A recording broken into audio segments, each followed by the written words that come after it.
Good to go. That's loud. Good evening, everyone. Welcome to our September 16th council meeting. The time is 6:01. We're going to call the meeting to order. Next item is approval of the agenda. Motion reads that the agenda for council meeting of September 16th be approved as presented. Can I have a mover and seconder? Councillor Kirkby, Councillor McConnell. Any discussion? All in favor? Carried. Thank you. Item 3 is declaration of interest. Are there any declarations of interest tonight? Seeing none, we'll move on. 4 is presentations, which there are none tonight. And 5 is a delegation. Who's not here, so that will have to go on the next meeting. Okay.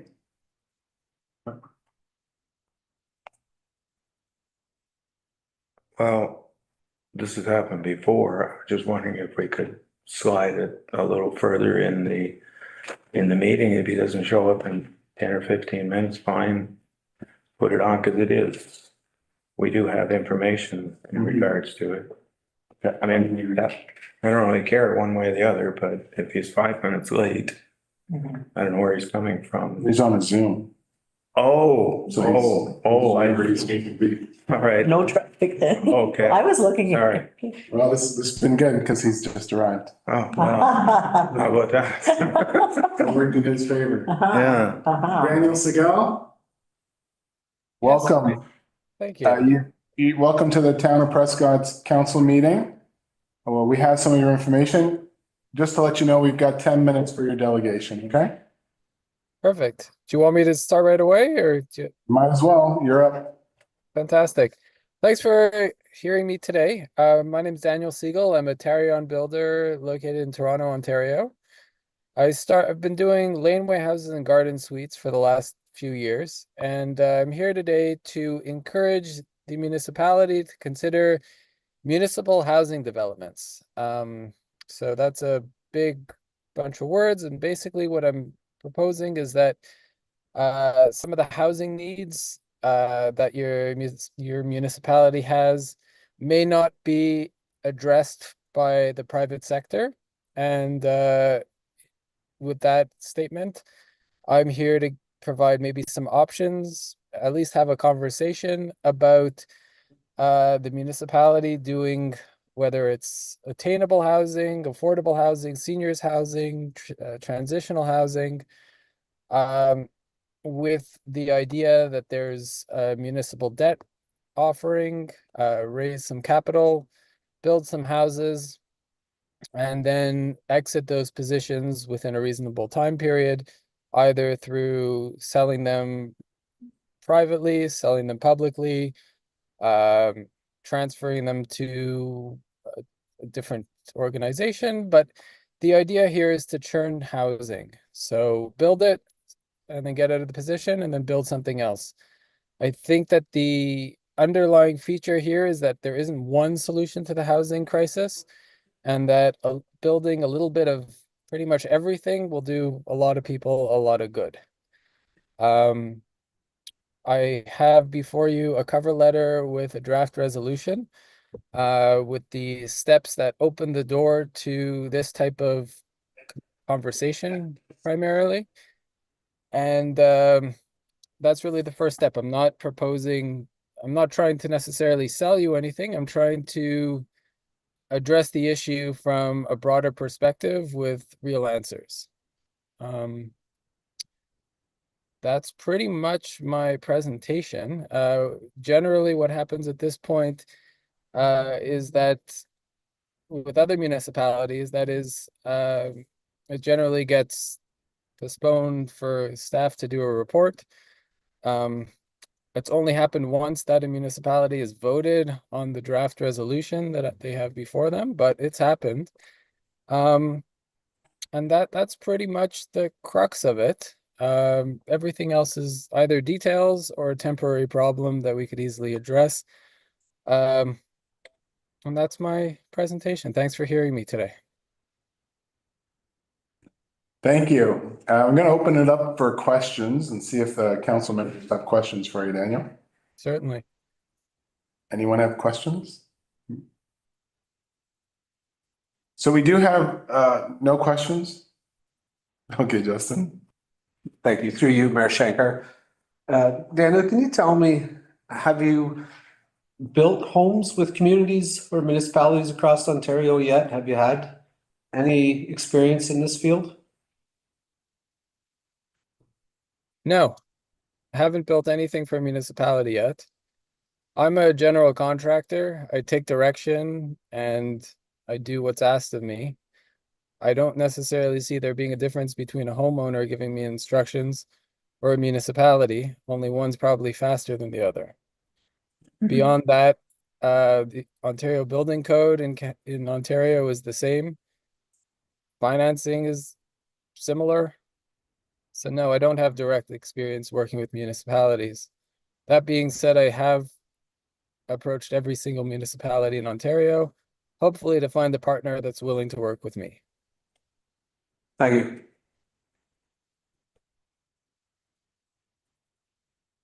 All right, Daniel, thank you. So we do have some information that you sent us. We will have staff look at it and we will get back to you. Thank you for coming through to us via Zoom. Thanks for having me. All the Thank you. best. Bye now. Bye-bye.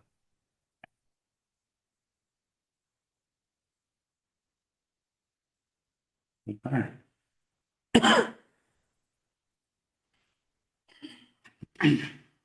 Okay, we're gonna move on to item 6, minutes of previous council meeting. Under item 6.1, the approval of the council minutes, motion reads that the council minutes dated September 3rd, 2024 be accepted as presented. Can I have a mover and a seconder? Moved by Councilor Burton, seconded by Sir Kirkby. Any discussion on that? Councilor McConnell? Thank you, Mayor Shankar. As you all know, I kind of faded into obscurity during our last meeting. I did get the impression, thanks to Councillor Kirkby over there that suggested it, that I be allowed to address the report that came to council which is in the minutes of the last meeting, at this meeting, since I was interrupted last time. So if nobody has any objections there, I will do so. And thank you for allowing that.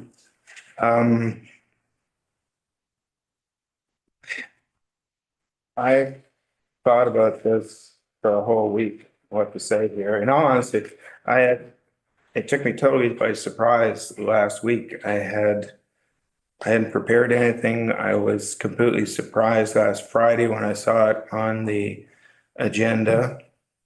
I attempted to contact the Integrity Commissioner and was not able to due to the vagaries of the internet where I am, and also due to the absolute piece of garbage that I have for an iPad, which has been a problem all this term.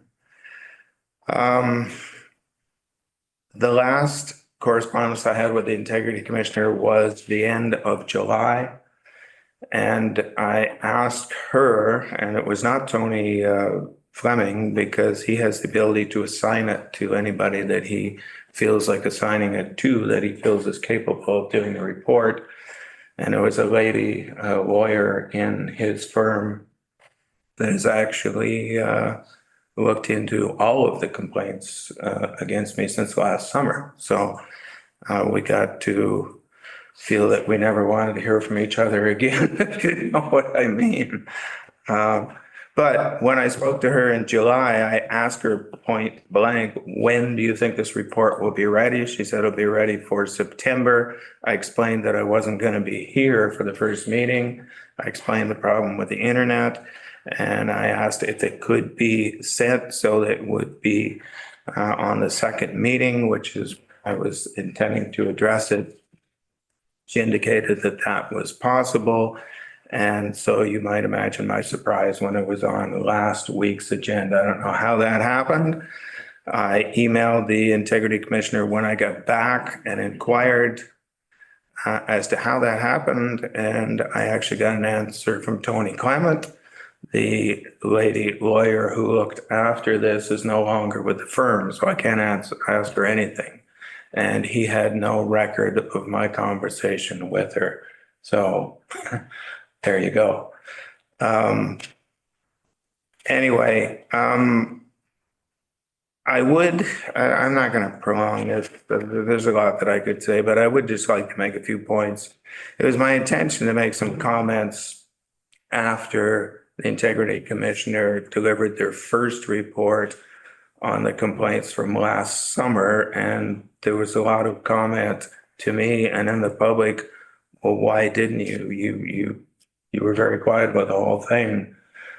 What council didn't know at the time, except for the one person who had made the complaint, was another complaint had been made about me before that had been concluded. And I elected not to say anything because why would I stir up any more problems when I have another complaint lodged? So I thought, okay, well, when they find on that one, I'll say something. And before that one, I had two more. And before that one, I had this one tonight. So it's been ongoing. And I haven't felt free to comment on any of them until now. One of the questions that I had for the Integrity Commissioner when I was able to contact him was, are there any more outstanding? And he indicated that there were not, that I was aware of all the ones who had been outstanding or that had been outstanding. I also asked him, and this is a question that Councillor Kirkby commented on back in February when the first one came to council. You indicated you were surprised that the complainant was not identified. I wasn't, because the same complainant had just lodged another complaint. So I didn't, but I have been very surprised, and I made that comment to him, that these people who are complaining have not been identified. And I asked him why. And the integrity rules that we have that reply to the Integrity Commissioner indicate that if he decides, he may not identify the people who are lodging the complaints. His response to me was that according to the rules of the integrity complaints, he is not to identify the people. That's the difference. The same difference as I encountered in the first group of complaints that I had, because I never received the complaint. How do you answer a complaint when you've never received it? All you've got is the Integrity Commissioner's opinion of the complaint. I asked for the complaints from last summer to be sent to me, and according to the Integrity Code, it doesn't say it may be sent on the discretion of the Integrity Commissioner. It says shall be. Shall be. That means I should have got the complaint. I never did. But since those complaints were so ridiculous, I didn't even respond to them.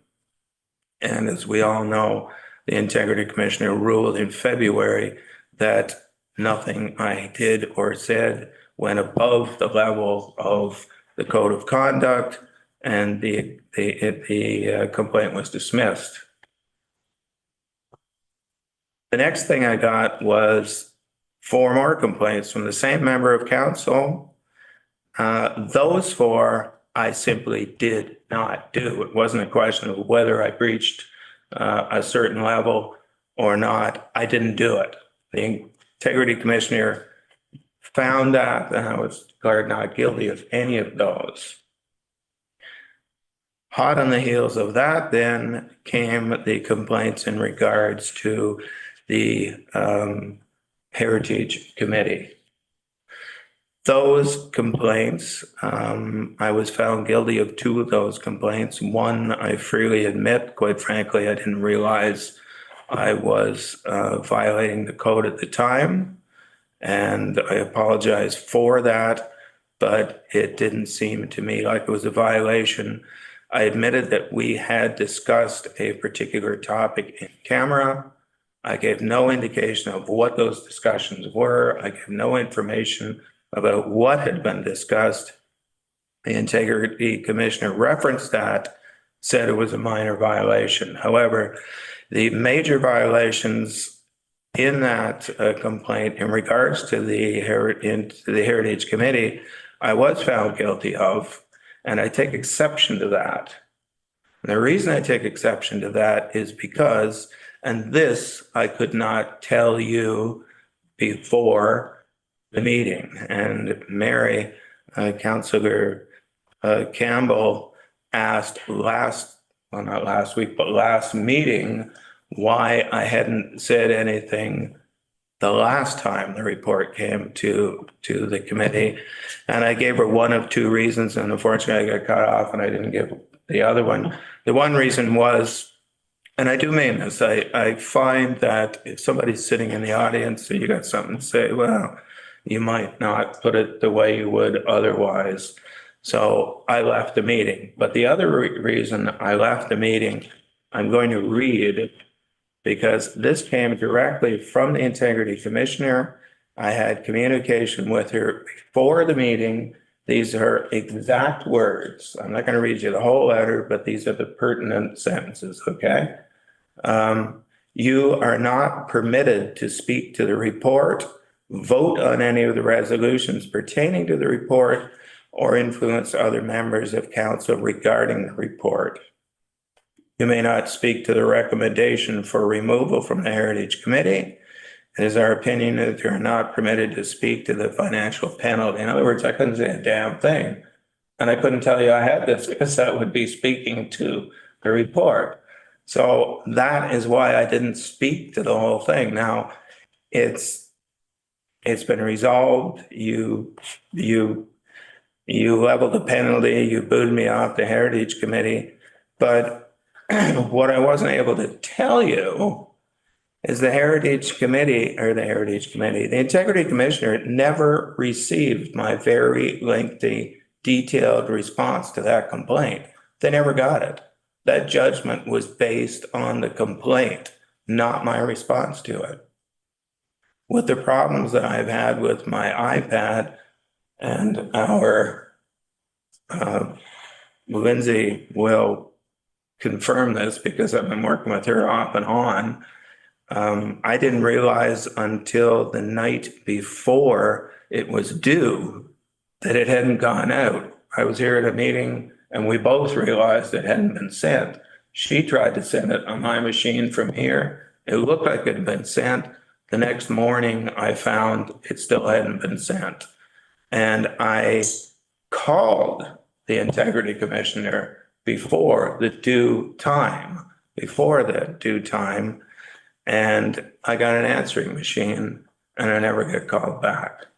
So I'm guilty according to the Integrity Commissioner, but I'm guilty on partial evidence. My rebuttal was never received. And that is part of a problem. I honestly, I would like to see us have a discussion, not now, but let things settle down a bit in regards to this Integrity Commission. I read in the Recorder and Times last week where the Township of Rideau Lakes has a problem with the Integrity Commission. They have received a report that their majority of their councillors flat out don't accept, they don't believe in, and they will not release it to the public. And they indicate a number of things in that I've experienced as well. There is problems with the system and it needs to be addressed. And the only way it can be addressed is if people like me who've had experience with it, and right now I don't think there's anybody on council in the province of Ontario who has more experience with the Integrity Commissioner than myself. And you're right, it's kind of funny in a way. Hey? You're an overachiever. I'm an overachiever, yeah, what can I say? But there are problems here. They need to be addressed, and the only way things get changed and improved is if we discuss them, we decide there's a problem, and we petition the provincial government to make changes. And that is what I think is needed here. Now, this last complaint that has come to, I was going to say has come to us tonight. I kind of did. It came to us last week. This is, this one just blows my mind, to be honest with you. Despite the fact that the Integrity Commissioner has decided not to identify the complainer, when you read the complaints, it's not too friggin' hard to figure out who actually lodged the complaint by the wording. So this complaint came from a member of staff. A member of staff who was an employee of myself and this council.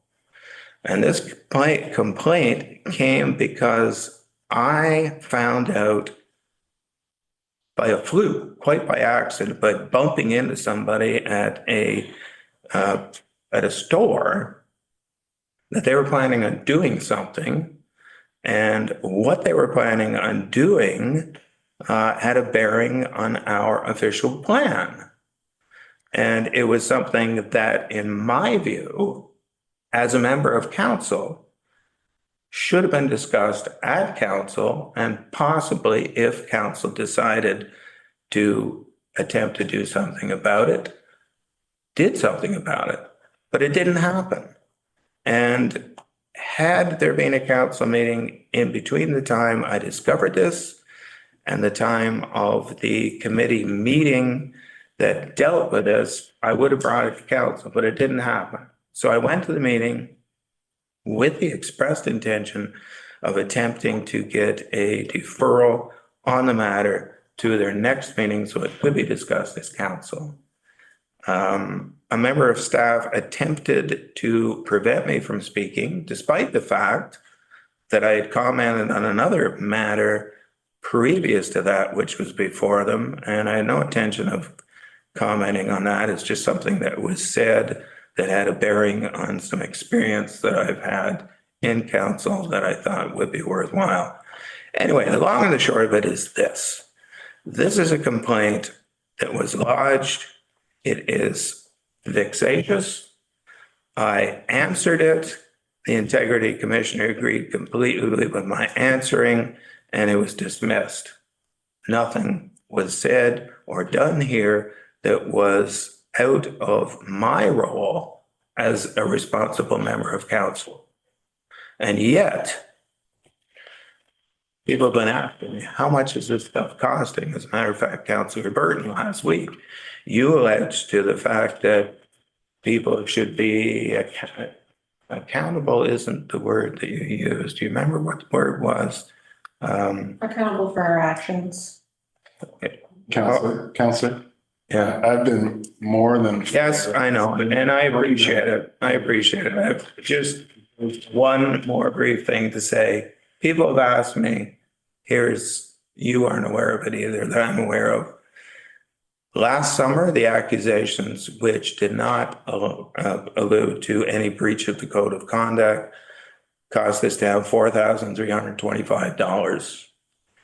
The accusations over the course of the January, February, that included the ones I was found not guilty of, and the Heritage Committee amounted to $8,275. And this last complaint in regards to the committee I attended and spoke to was $3,010. That's $15,610. And the people responsible for the vast majority of that $15,610 sit here, don't admit it. My face gets plastered on the front page of the Recorder and Times. That's a decent picture. I could have been a lot worse. Many people have commented on it. One person said I need my mustache trimmed, but in any case, I'm happy with the picture. You can't buy publicity like that. But it's still $15,610. And I do not agree that somebody can throw mud at me. I'm declared innocent. I'm declared not guilty. And they, who are responsible for those accusations, can sit here and not admit it. And that's all I have to say. And I would like to say that I appreciate your indulgence in allowing me to say it.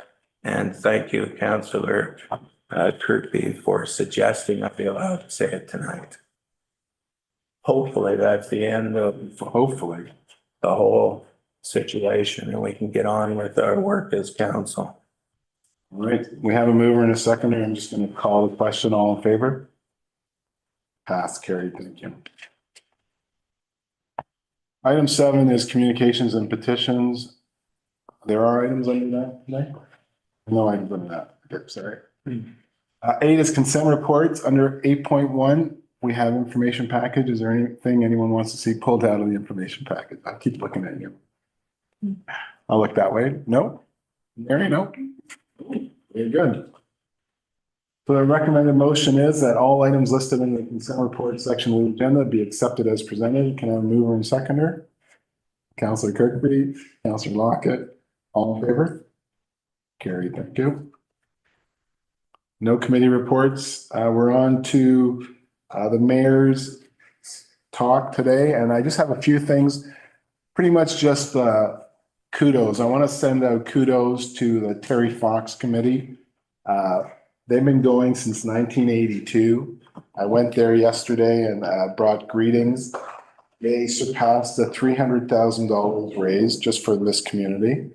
They did $10,000 this year. They have some fantastic volunteers.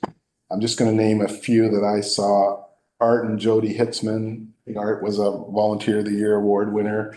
Sandra Gibson was there, and even Sharon Speechy. Now, you know, kudos to them. They've been doing it for many, many years. And congratulations. Hopefully, and they had a great day for it yesterday. So it was well done. More bikers now than runners and walkers. So it's kind of a nice little addition. We have a beautiful waterfront, so they were able to do that. The other thing I want to give kudos to is Spencerville Fair. I was there for the opening ceremonies. It was very well done. They had record numbers and they had great weather, like, so good for them. They're so weather dependent, and there's been so many years that I've had mud up to my chin from being there. And so they had a really good turnout. I know there was a Legion Awards, but I'm going to let others that were there for that to present that. So that's my report. I'm going to move along here and start right here. Justin? Thank you, through you, Mayor Shankar. I don't have much to report, just other than I was down around the Terry Fox run. A lot of people enjoying it. We were there the day before also, and I counted 30 people while we were down there walking the trail, and 12 dogs. So lots of people out using the waterfront and enjoying it. People at the beach downtown was busy. I've seen they started to remove the hanging baskets in preparation for the fall items and Remembrance Day stuff. And then the last but not least is just a reminder for all the watchers out there that this Saturday, September 21st, is Hazardous Waste Day at Spencerville Fairgrounds, which Prescott's included in for Leeds and Grenville. Oh, good. Thank you. Councillor Campbell? As I mentioned at our last meeting, that was the exact same night that Fire Admin was having their meeting. And I discussed with Chief Rayner whether there was anything to report back to council. He said not at this time, but the next meeting I'll be attending. Thank you. Councillor Burton? Nothing for me, thank you. Thank you. Deputy Mayor Young?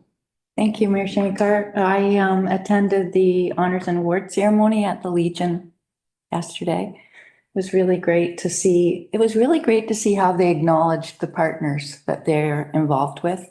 It's always good when you have somebody that offers their time or offers financial assistance and then you actually recognize them. So that was really good to see. They gave out a lot of plaques and Councillor Lockett was the beneficiary of one of them. And bingo is going to be held every week there now. So that was every Monday night. And I think that's everything. I think I saw plants going in at the Coast Guard base today. Yes. So, yeah, that's all for me. Thank you. Councillor McConnell? Thank you, Mayor Shankar. I attended one burial at the cemetery last week. I think if memory serves me correctly, we have 3 more before the end of the month. I attended on Friday, I believe it was, to have a conversation with the arborist who was looking at tree removal in the cemetery. There are 3 trees which need to come out, 1 more which our town crew was able to remove, but unfortunately was not able to do a complete job on it. I received the estimate for that today, which I will be passing along to you ladies tomorrow. It is, I think it's $2,600 if memory serves me correctly, and it is divided into the different parts of trees that need to be done. I was authorized to spend up to $2,000 on stone repair before. I've not done it. Part of the reason is I knew this tree work was going to have to be done. The way our cemetery is financed is the town, as you are aware, provides a grant to the cemetery every year, and that pretty much looks after the grass cutting. But other work that needs to be done, every time we sell a plot, part of the money goes to the province. It's invested and we are paid back the interest on that investment every year. And it's kind of the hope of the cemetery committee that we can exist on the town grant and that interest without digging into our reserve in the bank. The reserve is there in case some disaster happens that we can use it for.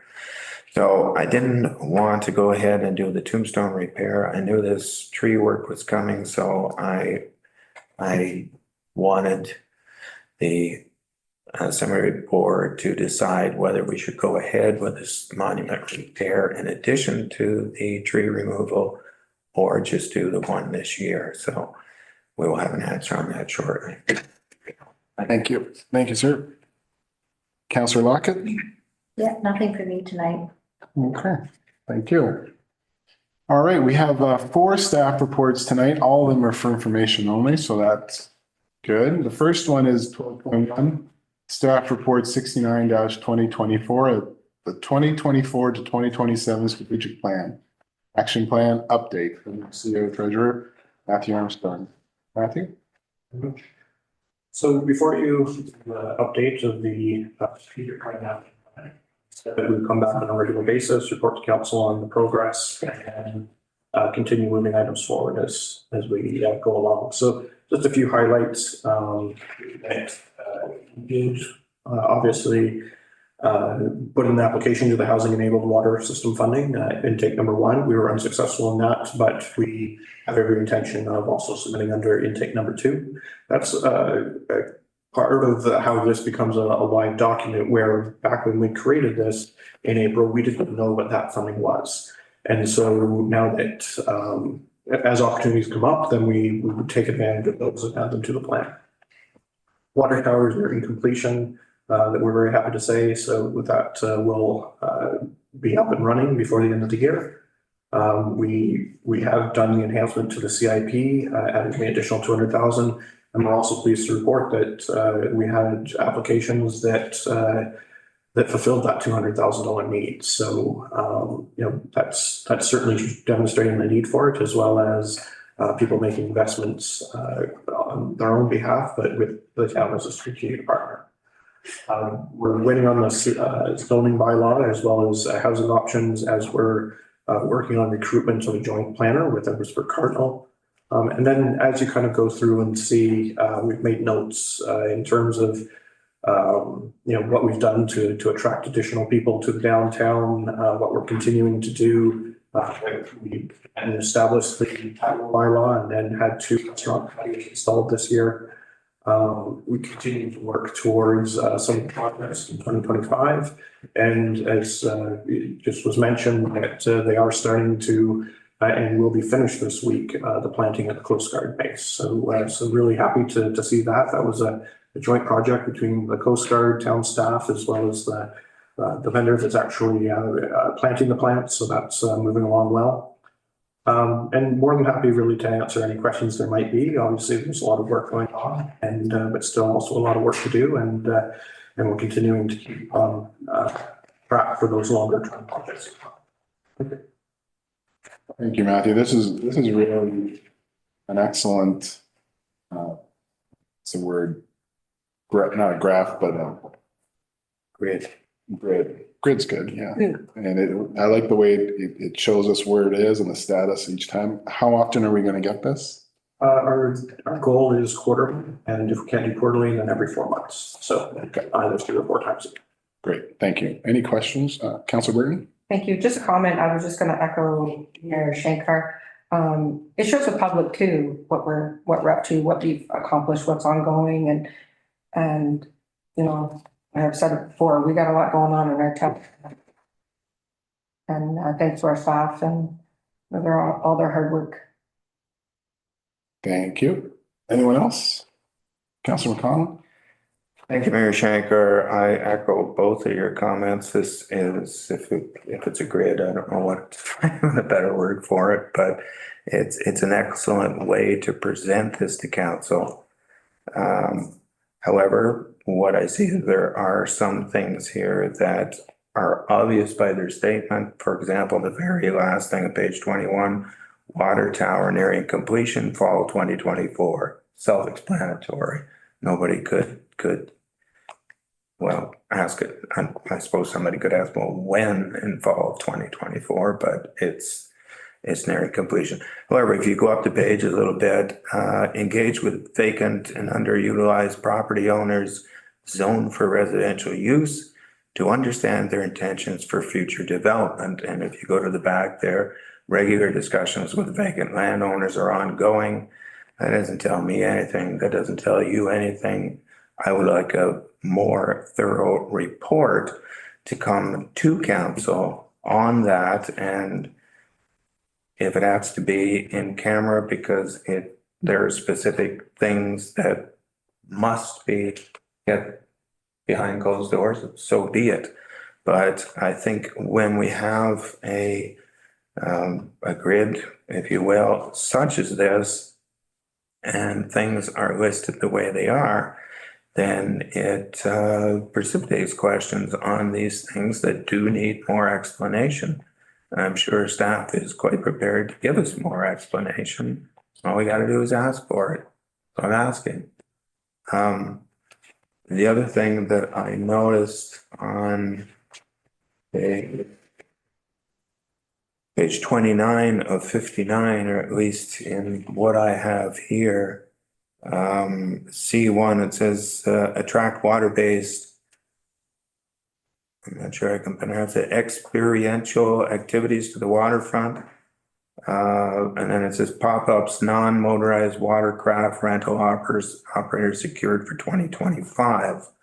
Well, as we all know, we were asked for and given permission to buy a larger building for that express purpose. Summer. The building came. I haven't seen any non-motorized watercraft or rental of any sort. No explanation was ever given, and now we're told it's been secured for 2025. I'd like a little more information.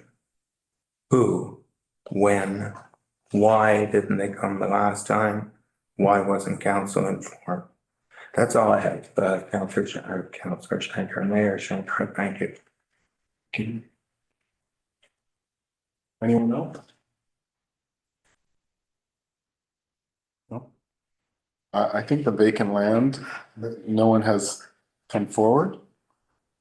It's that it's an abundance and we would have to sit council down for hours every meeting to take you through every single interaction that economic development has For the vacant land? for vacant, residential.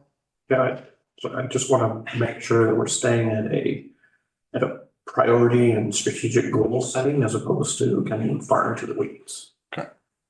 And for the pop-ups, I'm happy to update council right now and tell you that the operator simply changed their mind. They had some personal circumstances that changed and they pulled out, and we've secured a new operator for 2025. All right, thank you, Ken. Thank you, Ms. Valentine. All right. Seeing no further questions, we're going to move on to the next staff report. Is staff report 70-2024. Project updates for 2024 from our CEO, Treasurer Matthew, and Director of Operations, Nathan Richard. This for information only. Which one of you, Nathan? Thank you, Nick Shankar. I'll start, and you can chime in whenever he wants or answer questions at the end. I'll just go through a few of them, kind of the high level ones. The water treatment plant filter upgrade. So last council meeting, council approved to award a contract to Rose Mechanical. So that work is kicked off, and we'll see that installed probably next fall, spring, or next late summer, fall. So if we go down the list, let's see. I guess we go down. I guess the bottom one of the ones that the staff have worked on for the last couple of weeks is adding sound installation to the ACCC. So the cost was over $14,000 for materials, and then the labor was done in-house. It's nice red and blue colors, and it's easy to see, and hopefully it's producing absorbing some of those higher pitched sounds. And so it'd be interesting to get some feedback from the users and see if it's actually helping. We did place about 7,000 square feet of insulation or sound foam in there to absorb the sound at the top of the rink. Now we go down to some of the other projects. The water tower, as Matthew mentioned, that'll be completed around the middle to the end of November. Or the new water tower will be filled up, and then the old water tower will be isolated, and then the system will start using the new water tower for the pressure to the distribution in the town. The breakwater improvements at the water treatment plant, those are ongoing, and I think all the approvals are completed and in, and the final tender documents are being prepared as well. And again, that's going to be more of a winter project. Due to the timeframes that you can do that work. The second floor town hall renovations are done, thankfully, for everybody. It turned out pretty good. We had a lot of help from contractors and our staff to complete that work. So the guys in the group were really good to work on some of the details for us. Again, Matthew touched on the beautification or the work going on in front of the Coast Guard. We will have an HVAC unit at Town Hall. A contract has been awarded for that, so it'll be the middle unit. It's quite old, probably 20 years old, so it's on its last leg, still working, but it should be fixed before it actually doesn't work anymore. Some of the sidewalk work as well has been awarded to a contractor, and that will be probably in the coming weeks at the intersections of to make the intersections easier to come down on. Like the slope will be better, plus the traction plates as well at a couple of the intersections. So yeah, that's kind of a highlight of the more prominent projects, and if Matthew wants to add to it, he certainly can. I think the only other one I wanted to point out was the sidewalk on the south end of George Street, linking the waterfront trail with the street. We have worked with the United Counties. They've approved our concept, and we're just working on getting quotes and awarding that work. So it will run just to the west of the parking lot at the United Counties building, and come kind of up and be able to provide an area for our trackless to be able to clean that area as well. So very helpful that the United Counties agreed, and great work between the two to make that final linkage. All right, thank you. Nathan, that second floor, I was just in there before the meeting. It looks fantastic. Yeah, it's been on our to-do list since I was sitting right over there. So finally glad to see it done. I know we saved a lot of money, and kudos to the gentleman working for the town that did a lot of the work. It looks great. I can't wait to see, like it's a beautiful venue for a wedding or a graduation or a birthday. It has a kitchen facility. Yeah, I feel like I'm selling it to the public, but it's fabulous, and good job to both of you. I'm going to open it up for questions. Justin Kirkby. Thank you. Through you, Mayor Shankar. I just have a couple of comments. Both the docks.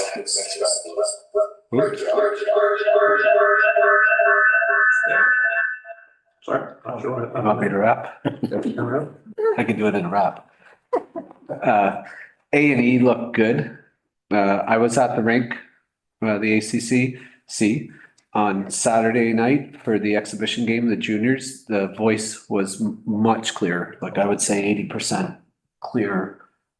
So you could hear the announcement of goals and all that stuff, 50-50, right? The sound panels are blue and red and they look great. I know they were put up by our own staff and they look like professionally done. Fits the rink nice. The other thing I will just note that it's not on here, but the TV in there with all the information on it looks great, and the menu looks great. So I'll just add that to it.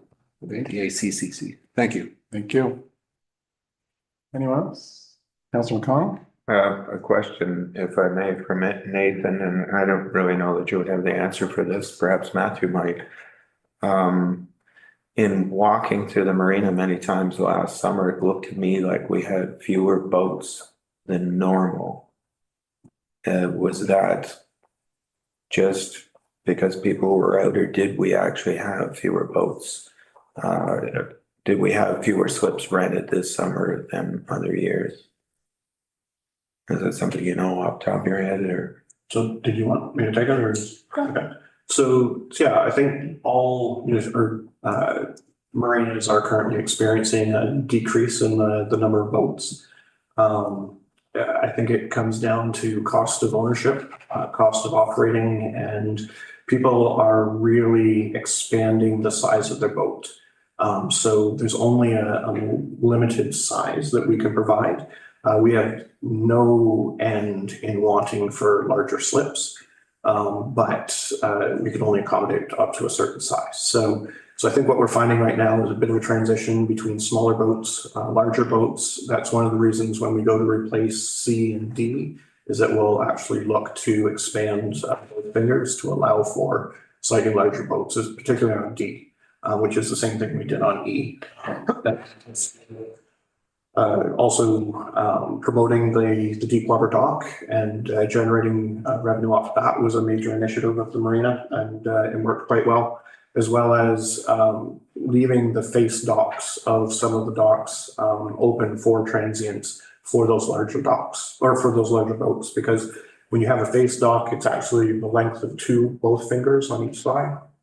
And to be perfectly honest, it's much more lucrative to have multiple transients than one season slip over. So those are definitely some things that we're seeing. We're still generating what we expected to generate, but it's through just trying to accommodate the boats we can and the demand that's out there for larger boats. Thank you. I did have a second question, which you may have answered. If we do have fewer slips rented, how has that affected our income or projected income for the marina for this summer? You mentioned we're still hitting our targets. Does that mean the amount of money we expected to take in, we have reached? Correct. So it's not going to affect then our maintenance schedule or replacement of docks in the future? No, and that's certainly something that we're we're very cognizant of, and then making those additional changes to accommodate those larger boats. Because that's exactly the demand that we're seeing. Very good, thank you. Wonder, Councillor. just through you, Mayor Schenker. So Matthew, because you've got a lot of smaller docks to accommodate smaller things, is there any idea of getting more of the installation of the things for See, jet skis and stuff? I think it's certainly something that we can look at. The only caution I have is they're about $3,500 a piece. So it takes a while to recoup. But I think we're at that point where we can bring that type of recommendation forward to say we're just not getting the demand for smaller boats, that sort of thing. And so, but we are seeing sea-doos and people wanting to rent them, and the preference is to have those. But I'll hand that over to Samantha. Through you, Mayor Schenker, if council wants, we can bring a report to council to give you an idea, a better, clearer idea maybe of the demand that we are seeing there. Like Matthew already mentioned, the deep water dock has been very much an increase in rentals this year, or in bookings this year.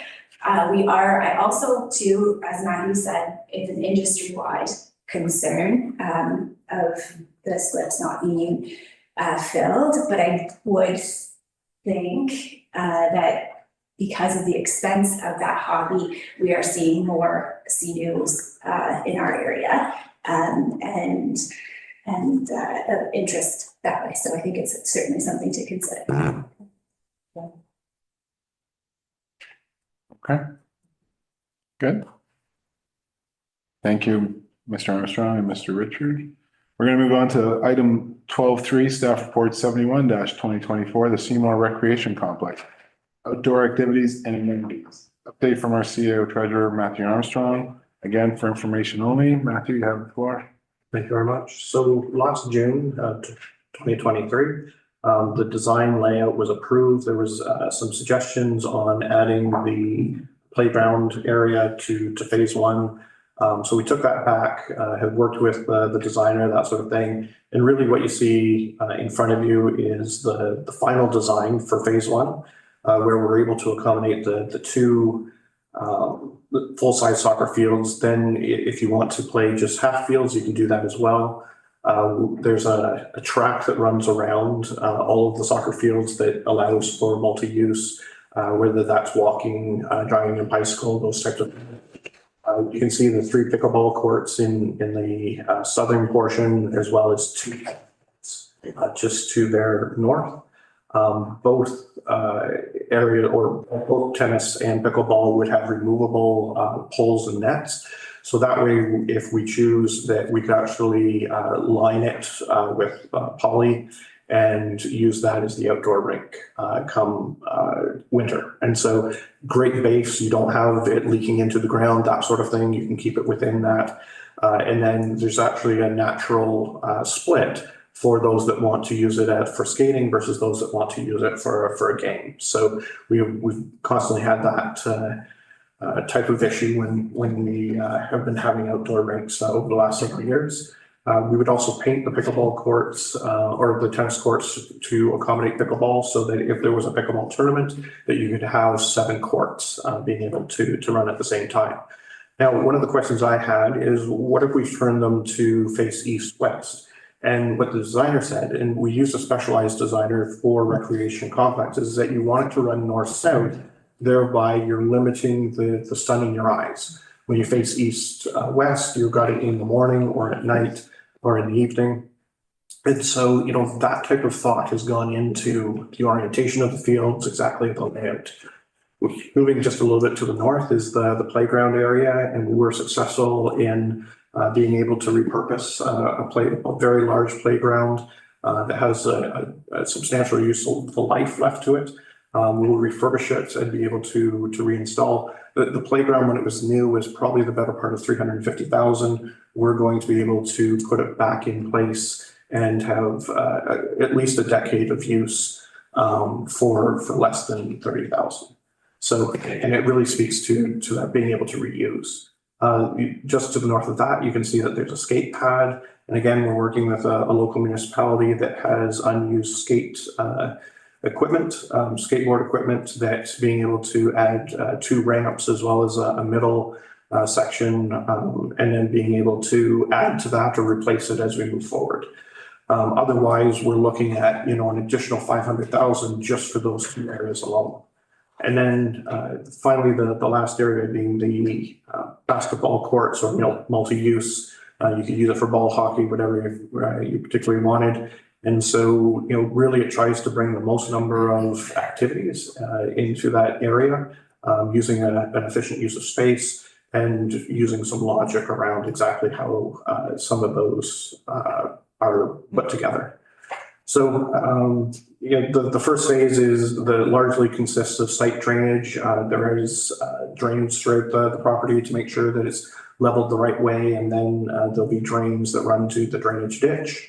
A lot of moving of the earth to try and reshape the overall area, and being able to really, the asphalt preparation, the paving, those types of things. And then the parking lot will obviously be used to support that phase 1 area. Then we're expecting the tender to go out this week for that work. It will be back in a few weeks' time. We'll bring the results to council and hopefully award the contract. And then they'll be able to do some work this fall, and then the remainder of the work next spring, and be ready for by the end of June of 2025. In the second phase, we talked earlier about a dog park, another parking lot, as well as baseball, whatever form that might look like. And so then we'll start working on those plans as well. You will notice that we have relocated the temporary dog park. It's kind of where it will end up being in the final phase. And staff have done a fantastic job of preparing that. I think within the next 2 weeks, the fencing of the current dog park will come down. We'll be reusing that for the new temporary / permanent dog park. And then once we complete phase 2, we put new fencing up, that sort of thing. We also, as part of the tender, took out some things that we're just cognizant of, the cost and what it might be up to. So things such as, do we leave the pavement black and just paint the lines on it for pickleball and tennis? Or do we actually paint it all in a color, blue, green, that sort of thing. So that's in a provisional that if it comes in at a great price and we're able to afford it, then you'd be able to add things like that. As well as there's a 10-foot tall fence behind the goals of each of the soccer nets. And so again, that's a nice to have, not necessarily an absolute must, but if it fits within the budget, great. If it doesn't, then it's something that we can add at a later date. So that's kind of really what the report kind of highlights, and looking to move forward and being able to make use of it in 2025. Thank you. Thank you. Absolutely stunning. It looks, for a town of 4,200 people, this looks like something out of North York. So great job. I'm going to open it up. Councillor Campbell. Just the pickleball tennis sharing situation. I was hoping that we could have a dedicated tennis court without pickleball lines and the pickleball net and switching it and everything, but how would it work if it's set up for pickleball and someone wants to come play tennis? So they would have to replace the net? No, so the intention is that the tennis courts would always sit as tennis. But if you were having some type of tournament, then we could switch them over into pickleball. But really, it would always sit as tennis. They have the 3 pickleball courts, the dedicated ones there. They would be used for pickleball. And only in a rare instance, or having a tournament, that sort of thing, then you would use it as a multi-purpose and use all 7. Okay, all right, thanks. But the intention is not to switch it every day and that sort of thing. There's 2 tennis courts, 3 pickleball courts, and, just allowing for the outside. So if there was a tournament, people would know about it, it'd be booked Absolutely. So, and that's an important part, is that if you want exclusive use of that, let's say for tournaments, things like that, then absolutely we would like to go through a booking process. I can hand that to Samantha.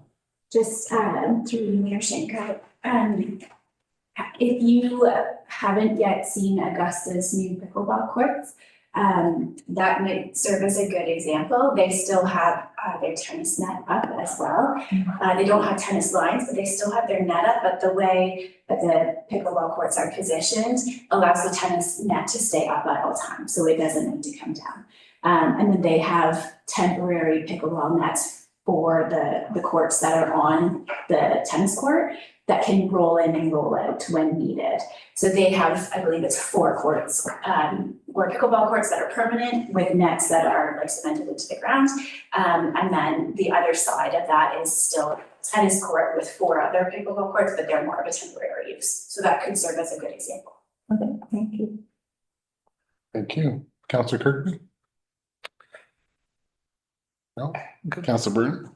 I thought, sorry. Thank you, Mayor Shanker. I just wanted to thank staff for putting in the play area. That was one of the things that I was really pushing for and really hoping for. I think this is spectacular. People are gonna, pardon me, people are gonna come from all over to play on our fields, and yeah, I could see schools going there as well. And school trips and stuff. Yeah, it's spectacular. Councillor McConnell? Thank you, Mayor Shankar. Speaking of playground, I just happened to be at the Public Works facility when they were unloading the used play structure, and I would say we got extremely lucky with that. So my compliments to whoever on staff snagged it. It is a substantial piece of equipment or pieces of equipment, and for what we paid for it, it's a bargain. If I'd like to recognize Nathan, he did a great job. He came across it, put together the application, and it was a really short turnaround, and really sold what we could do with it. And I think Perth was really impressed with our ability to reuse and for years to come. So thank you, Nathan, for that. Good job, man. Thank you. Thank you. Is there any other questions? I just want to ask, sorry, Matthew, can you just, is the outdoor hockey going to be on the tennis courts? You'll be on the tennis and pickleball courts. Okay. And so that way, one of the things that we have experienced is that people don't necessarily stay off the ice while it's being constructed, which only creates more of a difficulty of trying to actually get it to a point where it can be used. So the fact that it's kind of completely enclosed by the chain link allows us a little bit more control. The fact that it's a flat level surface will help, and the fact that it's not going to just have the water seeping into the ground, that we can actually put the poly down, plastic, and then be able to hold that in, should be a lot better in terms of being able to make ice as well as maintain it. And the fence won't be destroyed by pucks? We will definitely want to put boards along the fence, and so making sure that is a concern as well. Because I know my shot's not very hard, but it's not very straight either. So. Okay, thank you. Councillor Campbell? Through you, Mayor Shanker, just a comment. I've always done outdoor rinks on grass, but putting black asphalt down, would that make it melt earlier? That's why we would put white poly in the plastic, and so that way we're creating a surface that reflects. Okay, thanks. Thank you. Great job. That is going to be the envy of a lot of communities. So.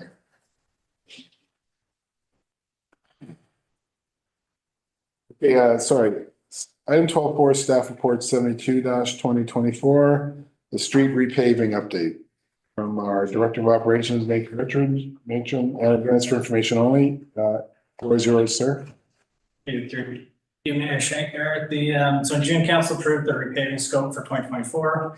The bulk of that was Prescott Center Drive, and provisional areas were doing repaving on King Street from the intersection of King and Street and in Medical Center, Boundary Road between Churchill and the tracks, and then Churchill Road East between Massey Drive and Boundary Road. As the Prescott Center Drive was going to be widened for a multi-use path, an engineering package was created to fully detail the work that was required for that. And the tender was released September 11th. We did receive 4 submissions. The range was 454,000 to 480,000 plus HST for Prescott Center Drive and provisional areas. So I think that was something that had come up in June. Council was concerned that the prices might come in, in a range that maybe just met the budget. It's a little bit lower in the budget, but it did include everything. So it was a very competitive bidding process, and the 3 of the lowest submissions were within $3,853 of each other, and an overall variation of the highest to lowest of 6%. So there's a very competitive bidding process. Tomlinson submitted the lowest tender amount, and they'll be awarded the contract. And the town has also been, so there's some companies around there that will be impacted. One of them is McDonald's, and Matthew's been in contact with them to make sure that they understand kind of what we need to do and how we can minimize the disruption to their drive-through process as we get that work done for that little section between Prescott Center Drive going into the hotel. So the work is expected to be done prior to the end of October. So there's a tight timeline to kind of fit that in, but hopefully it'll be done around that time frame. So on the financial side of things, the amount of funding that's allocated is close to 500,000, and the design and the construction and the material testing estimate will fit about that funding of about 500,000.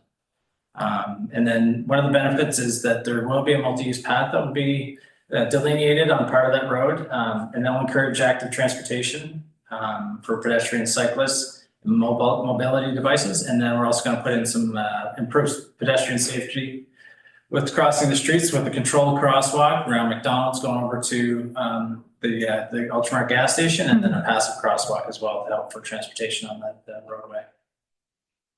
That's it. Great, thank you, sir. Any questions for Mr. Richard? Councilor McConnell? Thank you, Mayor Shankar. It occurs to me, if my memory is correct, that the entrance for the new hotel is in that area. Well, is there any curbing or anything being done to accommodate that in this work? Or is that something that hotel is going to look after and it's going to abut that work that we're going to be doing? So oddly enough, it is a public roadway. So basically where McDonald's comes out of their drive-through, when you head to the west, that whole portion of pavement that comes back to Prescott Center Drive is a roadway. So what we're doing is removing that pavement, building up the base to be a proper roadway, and putting in the entrance to the hotel as public roadway. And then they'll abut to the roadway. Ultimately, if it can be done at the same time, that'd be fantastic. We are in conversation with the hotel. And then there'll be a stop sign at the end of the McDonald's drive-through where they'll stop, make sure that no one's coming, and then proceed into the roadway. Thank you. Thank you. Anyone else? Question for Councilor Kirkby? Through you, Mayor Shankar. The multi-use path, which will primarily be used in the non-winter season, is there any thought of putting some kind of separation or barriers there? Because it will be new. So in some places, they actually add parking curbs along that to prevent traffic from entering in that section. Other places you can knock them down if you hit them with your vehicle, but you have to use hardware into the pavement to secure them. Just wondering about something just to maybe think about when we put it up there. I know in Quebec, they actually have permanent curb on that separates the road from that pathway to the sidewalk, right? But I don't think that's in our budget or what we want to do. It would make it hard for plowing. But just an idea to create a bit of a barrier because it's a busy road, right? And, Trucks. you know, there's more and more scooters on the road, and I'm sure these scooters, because of the complexity at times of entering and exiting sidewalks, will choose to use these multi-paths more than a sidewalk. Just something to think about, adding some extra security or awareness for drivers. So it obviously will be lined on the pavement, and you're exactly right. During the winter, we prefer not to have that delineation. During the summer, it's certainly something that we can look at, very similar to what we did in front of the bank, in front of both banks, and just being able to do that, to delineate between the two. Yeah. But yeah, it would create a lot of obstacles to be able to keep it clean from a winter perspective. Yeah. Yeah, thank you. Good point. Excuse me, Justin makes a very good point there. And it's something just occurred to me while I was making the point. What about that, I don't know what they call it or what the machine does, but along the 401, when you get out so far, you know, your tires hit it and it's blah, blah, blah, and it's a very noisy thing. What if, is it possible to do something like that along there? So if a car hits that, it's not gonna be as noisy because you're not going, but it should still be noticeable. I think those are effective at that speed, right? But they may not be as effective with 10, 20, 30 kilometers an hour. They might not be, but I think you would still notice the jolt to your car. I mean, it might be worth looking into. Yeah, we'd be happy to look into it, and I'm pretty sure you can add those rumble strips at a later date, just with how the machine works, and so it's something that we'll talk about with the BBB and see if it's feasible this year, and if not, then it could be something that we look at for 2025. Thank you, sir. Oh, you have a further one? Just a comment, having cycled beside rumble strips, if you fall into them, or if a scooter falls into them, there's a propensity for you to pitch over into the traffic, so you'll have to weigh that one. Good point. I'm sure UBB will know more than the rest of us, but thank you.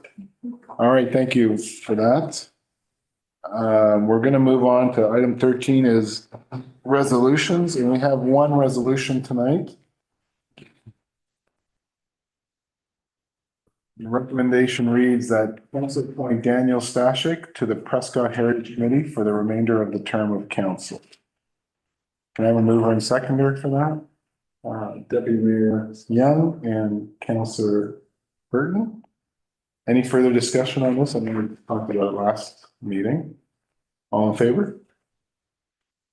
Congratulations, Daniel. Thank you for putting your name forward and look forward to the next meeting. 14 is bylaws. There's one bylaw for approval tonight. It's bylaw 39-2024, the recreation fee bylaw. Recommendation reads that bylaw 39-2024, being a bylaw to establish general facility rental fees and service charges in the town of Prescott, be read and passed, signed by the mayor and clerk, and sealed by the seal of the corporation. Can I have a mover and seconder on this one? Councillor Kirkby, Councillor Campbell. All in favor? Gary, thank you.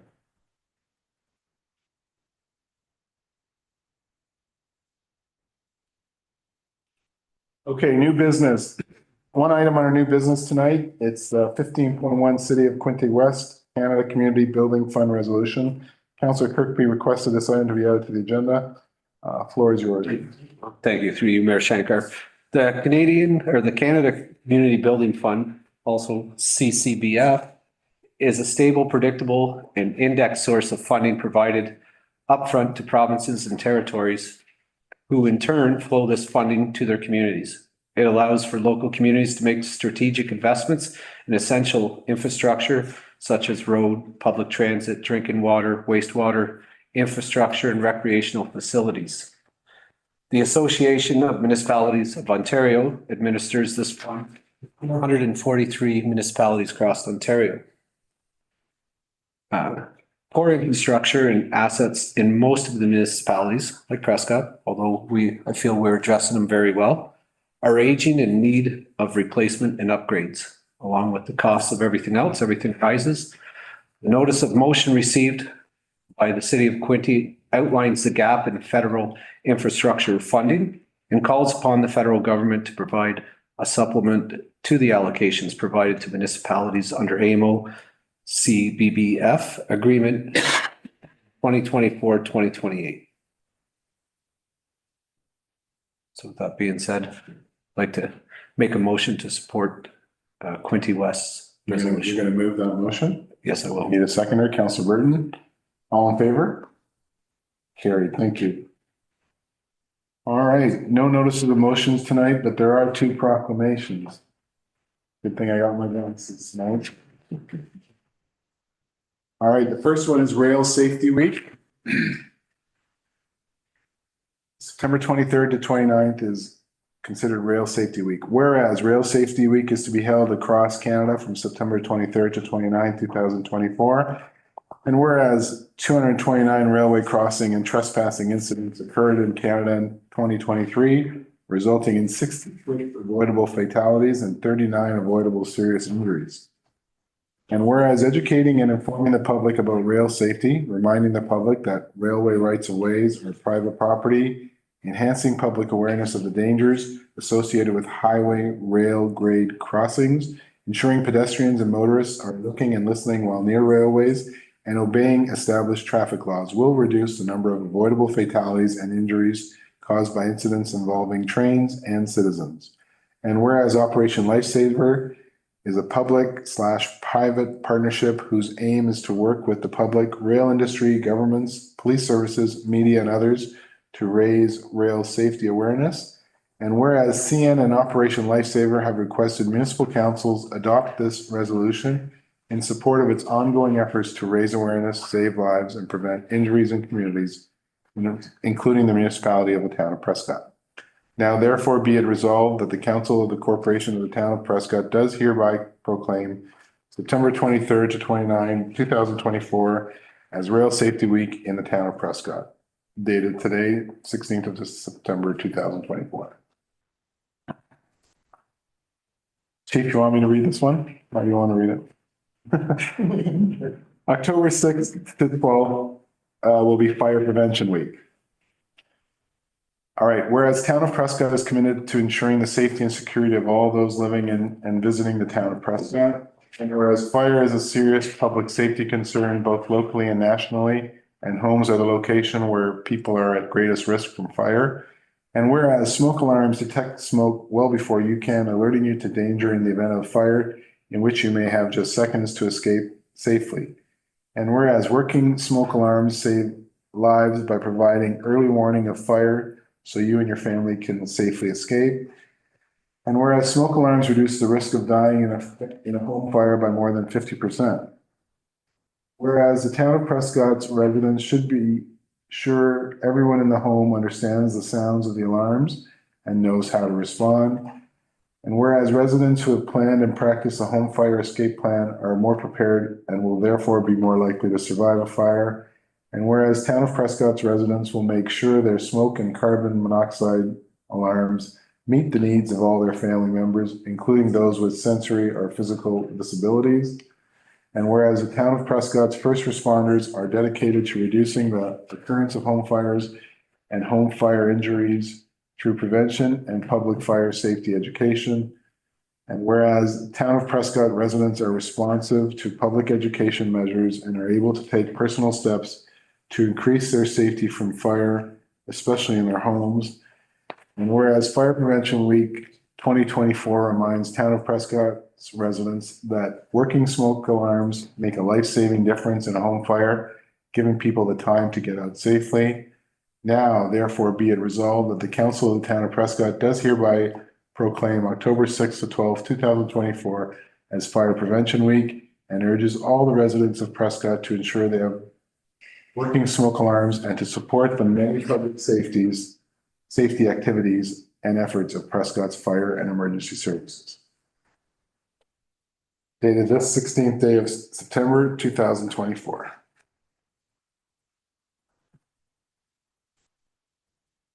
All right. Any questions from the media? No questions from the media. Okay, item 19 is closed session. The recommended motion reads that council move into closed session at 7:20. Discuss matters pertaining to approval of closed session minutes and sale potential purchase. Under section 239(2)(c) of the municipal act, the proposed or pending acquisition or disposition of land by the municipality or local board, and that the CAO, treasurer, clerk, ED officer, and deputy clerk remain in the room. Can I have a mover and seconder, please? Councillor Lockett, Councillor Kirkby. All discussion? Can I say something before we vote on this? Sure. I believe this is Nathan's last meeting with us. And he's not in for this, so he's leaving us. I've already spoken to him privately, but I would like to extend council's appreciation. I think we're all grateful for the job that he's quietly done in the last few years that he's been here. He's one of those people that sometimes you don't notice he's there because he's not in your face, but he's done his job. He's done it well, and I think we all appreciate it. Thank you, Nathan, and Thank you. good luck. Good call. On that note, like you look at the number of projects that we've had while Nathan's been in charge, it's been fantastic. And, you know, you've left quite a resume behind with that and big shoes to fill, which we might start looking at soon. So, yeah, we do appreciate everything you've done and we're very proud of you and we're very happy for you that you're moving on in a better direction. Thank you. It's yeah, I appreciate that. It's been good to work here. It's a lot of moving parts and a lot of active projects and you know, thanks to council and the staff and management here. Yeah, I've learned a lot since I've been here and you know, I hope that I've contributed as much as I've learned and yeah, leave that behind and go on to the next step. Every time you drive through, you can point at, you know, I did that. So that's always neat to do. But thank you for that, Councillor McConnell. Yes. I'm going to call the question. All in favor? Carried. We'll just take a 4 or 5 minute comfort break.